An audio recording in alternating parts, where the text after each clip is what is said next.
کہ اس کے پاس جب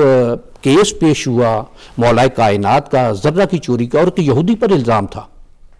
اور حضرت امام حسن مجتبیٰ یہ گواہ تھے حضرت علی کرم اللہ تعالیٰ وجہ الکریم کے، اور یہ کیس کا فیصلہ حضرت علی اس وقت خلیفہ وقت ہیں سبحان اللہ ان کے خلاف ہوا، اور دلیل اس نے یہ دی کہ آپ کے پاس یہ اس نے کہا کہ جو آپ کا تقویٰ آپ کی ذات ہے، مجھے پورا یقین ہے کہ آپ کی ذرہ چوری ہوئی اور یہی آپ کا مجرم ہوگا،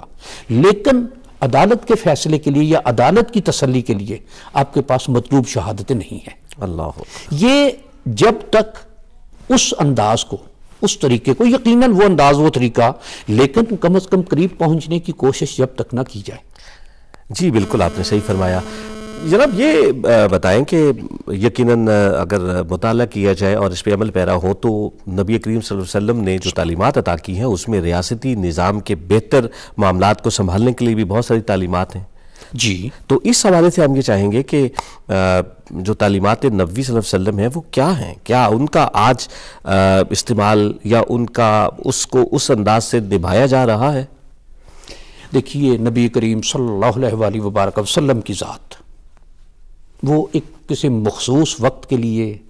مخصوص علاقے کے لیے یا مخصوص مقام کے لیے نہیں، بے شک وہ رحمت للعالمین ہے، بے شک وہ پوری کائنات کے لیے ہے، اس کائنات کے ہر گوشے کے لیے ہیں، اس کائنات سے ماورا جتنی بھی کائناتیں ہیں کہ جس کو مفسرین کرام نے 18,000 جہان کہا ہے، کہ عالمین کا جو معنی ہے کہ 18,000 جہان، تو وہ نبی کریم صلی اللہ علیہ وآلہ وبارک وسلم تمام جہانوں کے لیے رحمت ہے۔ بے شک وہ اس وقت بھی رحمت تھے، وہ آج بھی رحمت ہیں، جب تک یہ کائنات موجود ہے وہ رحمت اسی طرح برستی رہے گی۔ بے شک معاملہ جو ہے وہ یہ ہے کہ جس طرح سے قرآن مجید میں نے پہلے بھی آیا مبارکہ کہ میں یطیع رسول فقد اطاع اللہ، کہ رسول اللہ صلی اللہ علیہ وآلہ وبارک وسلم کی اطاعت ہی دراصل اللہ تعالیٰ کی اطاعت ہے۔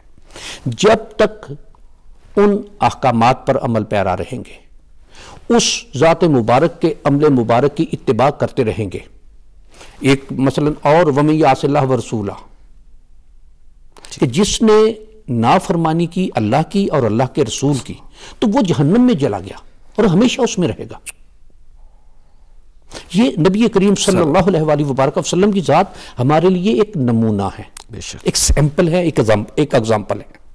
کہ جہاں کہیں جس معاملے میں جس بات میں رہنمائی کی ضرورت ہو اس ذات مبارک کی طرف دیکھ لیں ایک طرف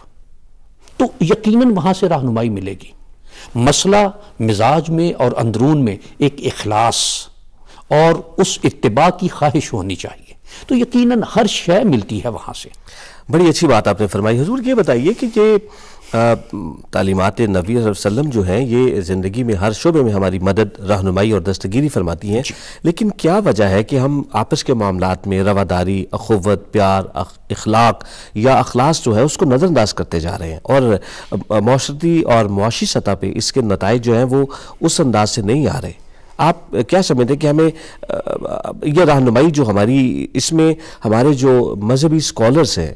یا ہمارے جو انسٹیٹیوشنز کے جو علماء حضرات ہیں، کیا آپ سمجھتے ہیں کہ وہ کوئی بہتر رول ادا کر سکتے ہیں لوگوں کو ایجوکیٹ کرنے کے لیے، ان تک تعلیمات نبوی صلی اللہ علیہ وسلم کو عام کرنے میں؟ گیلانی صاحب اس میں بات آپ کی بالکل بجا ہے، اور یہ یقیناً ہمارا مذہبی طبقہ ہی اس کو بات کو آگے لے کر چل سکتا ہے، لیکن میں معذرت کے ساتھ ایک بات کہوں گا کہ ہمارے معاشرے میں اس وقت جو تفریق پیدا کر دی گئی ہے اور مذہبی معاملات میں یا مذہبی حیثیت میں جو لوگ ہیں ان کو ایک طرح سے باقاعدہ میرے خیال لفظ نامناسب نہ ہو کہ لیٹ ڈاؤن کیا جاتا ہے اور ان کو اس طرح کی۔ دوسری بات یہ ہے کہ اس میں کچھ نہیں خاصی حد تک مذہبی طبقے کا ہی کریکٹر ہے، جس طرح سے رواداری، برداشت، تحمل ہمیں اسوہ حسنہ میں ملتا ہے، ہمارے مذہبی طبقے میں وہ نہیں ہے اس طرح سے، کہ ہر کوئی اس وقت صرف اپنے آپ ہی کو مسلمان کہے جا رہا ہے، یعنی اس کے نزدیک دوسرا ہر کوئی کہ جس طریقے یا جس انداز کے مطابق یا جو اس کے نظریات ہیں جو اس سے ہٹ کر ہے اس کو وہ فوراً ایک لمحے میں کفر کا فتویٰ دے دیتا ہے. اور میں نے یہ حدیث مبارک آپ کے سامنے کہ یقیناً علماء کی نظر میں یہ حدیث مبارک ہوگی، لیکن ایک یہ بات کہہ دینا، اور میں ایک درمیان میں ایک بات اور گزارش کروں گا کہ موجودہ دور میں اصل مسائل سے ہٹ کر فروعی اختلافات پر، چھوٹی چھوٹی باتوں پر اس کو ایمانیات کا درجہ دے دیا گیا ہے. مذہبی بحثیں یہ مدتوں سے صدیوں سے چلی آ رہی ہیں، لیکن یہ پہلے صرف مذہبی لوگوں کا جو اس میں باقاعدہ ایک رائے رکھتے تھے ان کے لیے یہ بات ہوتی تھی، لیکن اب یہ نکل کر عوام میں آ گئی ہیں کہ جن کا نہ اتنا علم ہے نہ ان کے اتنی وسعت ہے، تو وہ جو چھوٹی یا معمولی باتیں ہیں، جو فروعی باتیں ہیں، کہ مثلاً ایک چیز نماز کا طریقہ، اب یہ کوئی اتنی بڑی بات نہیں ہے کہ جس پر ایمانیات پر بات چلی جائے، لیکن ہمارے ہاں اب یہ بات ہو رہی ہے کہ فلاں میں اس طریقے پر نماز ادا کرنے والا ہوں، فلاں جو ہے وہ چونکہ اس طریقے پر نماز ادا نہیں کرتا تو اس لیے وہ دائرہ اسلام سے خارج ہے. تو یہ چیزیں جو ہیں، یہ انداز جو ہیں، یہ طریقے جو ہیں کہ یہ اگر ان کو درست کیا جائے، صحیح رکھا جائے اور صحیح عوام کی رہنمائی کی جائے کہ جو معمولی باتیں ہیں، جو فروعی اختلافات ہیں، جو چھوٹی باتیں ہیں جن کا ایمانیات کے ساتھ تعلق نہیں ہے، ان کو نہ چھیڑا جائے. ٹھیک جی، یہ بڑی اچھی بات آپ نے کی. عرفان صاحب، میں آپ سے یہ پوچھنا چاہوں گا کہ ربیع الاول کے حوالے سے اس کی اہمیت جو ہے وہ یقیناً ہر مسلمان کے لیے ایک منبع ایمان ہے، لیکن اس کے باوجود ہم اس رہنمائی سے ابھی تک قاصر ہیں جس کی ہمیں ضرورت ہے. اس حوالے سے آپ کیا کہنا پسند فرمائیں گے؟ دیکھیے، ربیع الاول ایک ایسا بابرکت مہینہ، ایک عظمتوں والا، ایک برکتوں والا، کہ جس ماہ میں نبی کریم صلی اللہ علیہ وآلہ وبارک وسلم کی اس کائنات میں تشریف آوری ہے، کہ جس طرح حضرت حسان بن ثابت رضی اللہ تعالیٰ عنہ کی نعت ہے کہ آپ جیسا حسین آج تک اس کائنات میں کسی آنکھ نے دیکھا ہی نہیں ہے. سبحان اللہ، سبحان اللہ. اور جو آپ کا جمال ہے وہ کسی ماں نے آج تک نہیں جانا. سبحان اللہ، سبحان اللہ. اور آپ وہ ہیں کہ جیسے آپ نے چاہا آپ تخلیق کیے گئے. نبی کریم صلی اللہ علیہ وآلہ وبارک وسلم کی ذات وہ ہر حوالے سے اس کائنات میں ایک مکمل ترین ذات کے طور پر تشریف لائے. سبحان اللہ. کہ وہ اللہ تعالیٰ کے ہاں سے جو وہ تخلیق اول ہے،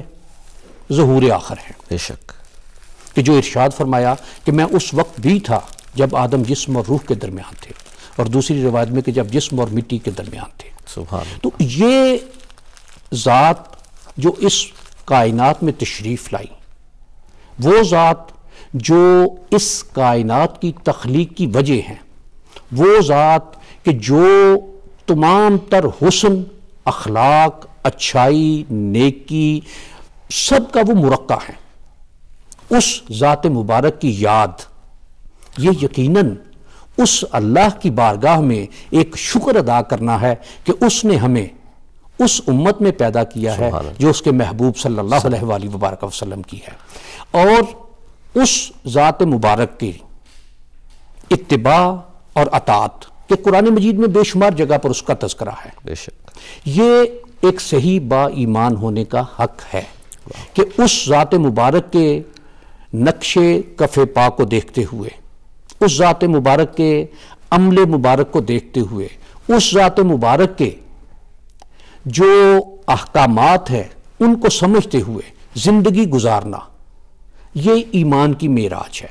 اور انسان جو اس کائنات میں آیا ہے، اس نے اس کو جو تخلیق دی اور اس کے لیے جنت اور دوزخ کا تو جنت جو ملے گی جس کا وعدہ کیا گیا ہے، وہ اسی ذات مبارک کی اطاعت اور اتباع کے صدقے میں ملے گی. کہ قل ان کنتم تحبون اللہ فاتبعونی یحببکم اللہ یغفر لکم ذنوبکم. کہ یا رسول اللہ صلی اللہ علیہ وآلہ وبارک وسلم، آپ ارشاد فرمائیے کہ اگر تمہیں اللہ تعالیٰ کی چاہت ہے تو میری اتباع کرو، اور اس اتباع کا نتیجہ یہ ہوگا کہ اللہ تعالیٰ تم سے محبت کرے گا، بے شک، اور اس کا محبت کرنا یغفر لکم ذنوبکم، کہ تمہاری تمام تر خطائیں معاف کر دے گا، واللہ غفور رحیم، اور وہ بہت رحم کرنے والا، بہت بخشنے والا ہے۔ وہ یہ ذات مبارک جو رحمت کل ہیں، جو شفیع المذنبین ہیں،